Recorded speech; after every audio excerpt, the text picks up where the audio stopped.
Eu sou Mário Persona e essas são as respostas que eu dei aos que me perguntaram sobre a Bíblia. Você perguntou qual fé seria, ou quanta fé ou qual fé seria suficiente para salvar. Você entende que a salvação é pela fé em Jesus e que basta crer para ser salvo. Mas parece que a sua dúvida está mais na questão da qualidade dessa fé, já que nem todas as pessoas têm um entendimento claro da obra de Cristo ou da suficiência de crer em Cristo para ser salvo, independente das obras. Bem, quem crê em Cristo está salvo, independente do tamanho da sua fé ou da qualidade da sua fé. A resposta do cego que foi curado por Jesus é interessante.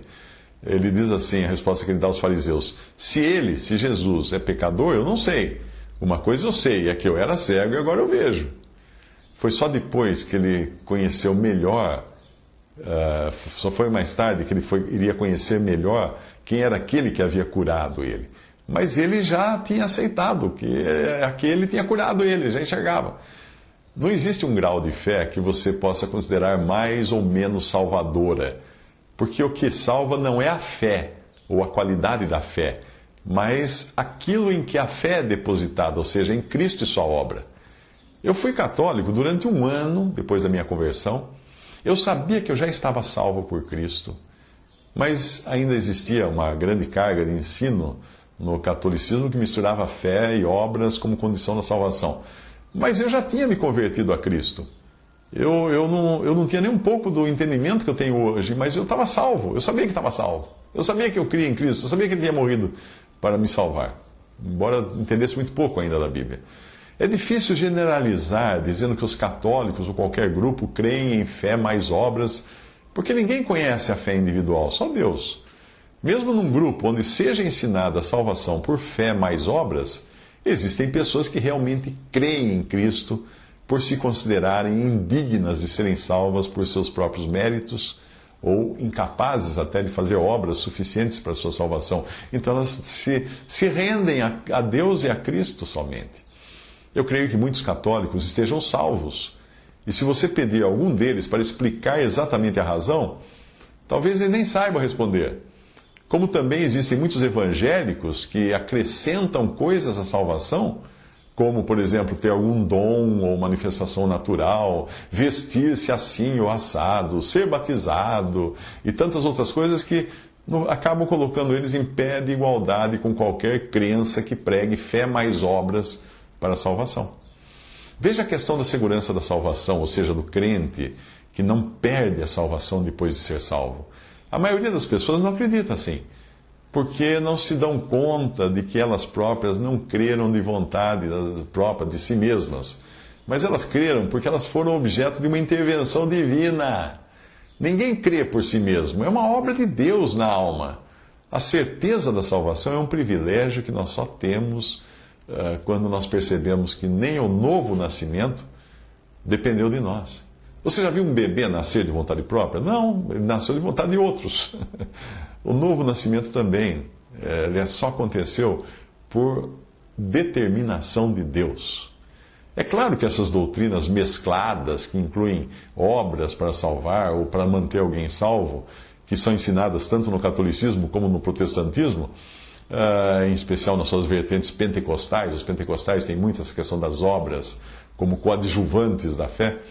Essas doutrinas acabam desfigurando a doutrina pura da salvação pela fé somente em Cristo, da justificação pela fé.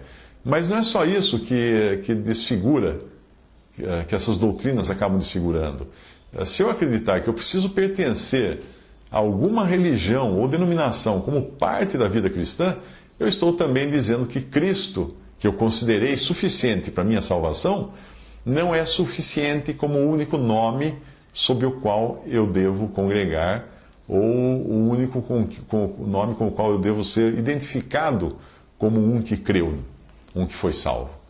Qualquer inserção de elementos humanos na conversão e na vida de adoração cristã é uma desonra para aquele Senhor que é suficiente para salvar e para congregar aqueles que são seus. Em toda a Bíblia nós vemos casos de pessoas que creram, muito embora não tivesse uma fé perfeita, ou como manda o figurino. Naamã converteu-se ao Deus vivo, você não pode duvidar disso. Porém, ele pediu a Deus que não olhasse quando ele tivesse que entrar com o seu rei, que era o seu patrão, no templo do Deus deles. Elias se achava o tal, porque Deus o usou de maneira maravilhosa e considerava-se único, até que ele teve que escutar de Deus que havia 700 pessoas que não tinham dobrado seus joelhos aos ídolos. Nicodemos foi encontrar-se com Jesus à noite com medo dos outros principais ou príncipes judeus. Mas depois ele defende o Senhor diante dos principais judeus, dos príncipes judeus. E quando até os discípulos tinham caído fora com medo de se associarem com aquele crucificado, Nicodemos vai lá com a cara e a coragem requisitar o corpo de Jesus, uma coragem que poucos teriam naquela hora, já que era expor-se demais se identificar com um perdedor ali que tinha morrido agora como se fosse um criminoso. E nós não ouvimos nem falar de José de Arimateia ao longo de todos os evangelhos. Todavia, o seu nome brilha numa hora crítica como aquela, de pedir também o corpo de Jesus e prepará-lo para o sepultamento e dar a ele um sepulcro novo. Portanto, Deus sempre traz surpresas, e aí nós não devemos julgar pelas aparências. Não cabe a nós julgar a qualidade da fé de cada um, como também não cabe a nós dizer o que acontece com quem parte desse mundo. Cabe a Deus. Se a salvação dependesse da precisão da fé ou da qualidade da minha crença, então nenhum de nós jamais seria salvo, porque jamais seríamos capazes de entender toda a verdade, nem aqui, nem no céu. Existem coisas que sempre estarão fora do alcance do homem, que vive agora debaixo deste céu e vai viver no terceiro céu. Porque ainda existe acima dele o céu que está acima de todos os céus. Então, tem coisa que nós jamais, eternamente, iremos abarcar completamente, entender completamente. A verdade é Cristo. E jamais esgotaremos o que há para ser conhecido de Cristo e em Cristo. No final do Evangelho de João, ele diz que nem o mundo todo poderia conter todos os livros, caso fossem escritos, né, com tudo o que Jesus fez. Porque a obra de Cristo é tão infinita quanto ele. É infinita, é infinito. Você vai dizer que já chegou à compreensão do infinito, então não é infinito. Chegou ao fim, não é infinito. Às vezes, uma compreensão que nos pareça correta é, na verdade, fruto de um conjunto de fatores culturais. Como seria salvo alguém que não tivesse acesso a esses mesmos fatores culturais? Um missionário, por exemplo, ao traduzir os evangelhos para uma tribo na Amazônia, ele descobriu que não existia a palavra fé no vocabulário dos índios e nem existia alguma palavra parecida que ele pudesse usar.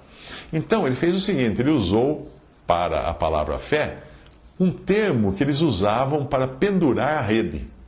Sabe por quê? É que à noite, naquelas grandes ocas onde eles todos dormiam juntos, né, eles penduravam as suas redes nos troncos, naqueles varais que seguravam a oca, que sustentavam a cobertura. E eles penduravam suas redes ali, eles faziam isso bem lá em cima, bem no alto, a alguns metros do chão, para evitar o ataque de animais. Uma onça que entrasse lá não iria conseguir subir até onde estava a rede do índio. Agora, se o tronco ou a amarra naquele tronco não fosse firme, o índio cairia e morreria, podia morrer, quebrar o pescoço, não é? Então, usando a expressão amarrar a rede em Jesus, era, para o entendimento do índio, o mesmo que crer que aquele tronco era firme para nos livrar da morte. E aí foi quando os índios entenderam o Evangelho, porque eles sabiam que não podiam amarrar a rede da sua vida, em qualquer outro tronco ou qualquer outra estaca, a não ser naquele Jesus que tinha morrido num tronco, num madeiro por eles. Outro missionário também na região amazônica, quando ele precisou explicar a passagem da casa construída sobre a rocha, ele teve que mudar um pouco para a casa construída sobre a areia. Porque os índios achavam que se alguém construísse uma casa sobre a rocha, seria um tolo. Porque o certo era construir a casa sobre a areia, onde era possível fincar os paus da choupana. Como você pode ver, não é tão simples afirmar que alguém seja salvo ou não seja salvo por uma generalização daquilo que é pregado no meio onde ele frequenta, ou da precisão do seu entendimento da obra de Cristo. Os pentecostais creem que você é salvo pela fé, mas que você só vai conseguir se manter salvo pelas obras, pela perseverança, porque se você cair, você perde a salvação. É isso que eles creem. Isso é tão errado quanto dizer que a salvação é por fé mais obras. Mas alguém poderá dizer, mas será que alguém poderia dizer que alguém ali no meio pentecostal não será salvo porque não creu na definição exata de que a salvação é pela fé? Eu conheci um homem que foi devasso toda a sua vida, e no leito de morte, quando ele se desesperou da sua situação, foi dito a ele que pedisse para Jesus salvá-lo. Esse homem morreu chamando pelo nome de Jesus. Agora, quanto ele entendia da fé ensinada na Bíblia, quanto ele entendia da obra de Cristo na cruz, quanto ele entendia da Bíblia? Zero. Zero. Agora, que Deus iria deixar de salvar alguém que na hora da morte morre com o nome de Jesus nos seus lábios, ou que diz, Senhor, lembra-te de mim quando entrares no teu reino, só para lembrar um desses, né, que morreu assim também e recebeu do Senhor Jesus as palavras, hoje mesmo estarás comigo no paraíso. Enfim, não é o quanto nós sabemos de Cristo, o quanto nós cremos nele, o quanto de confusão ou falta de confusão que nós fazemos com as doutrinas bíblicas que pesam na nossa salvação. Mas é o fato, e bendito esse fato, de que Deus quer salvar. Se Ele quiser salvar alguém que foi até mesmo herege, e Paulo foi um herege, né, que perseguiu o Senhor, Ele vai dar a essa pessoa, ainda que seja um átomo de fé suficiente para levá-la à salvação por meio da obra de Cristo.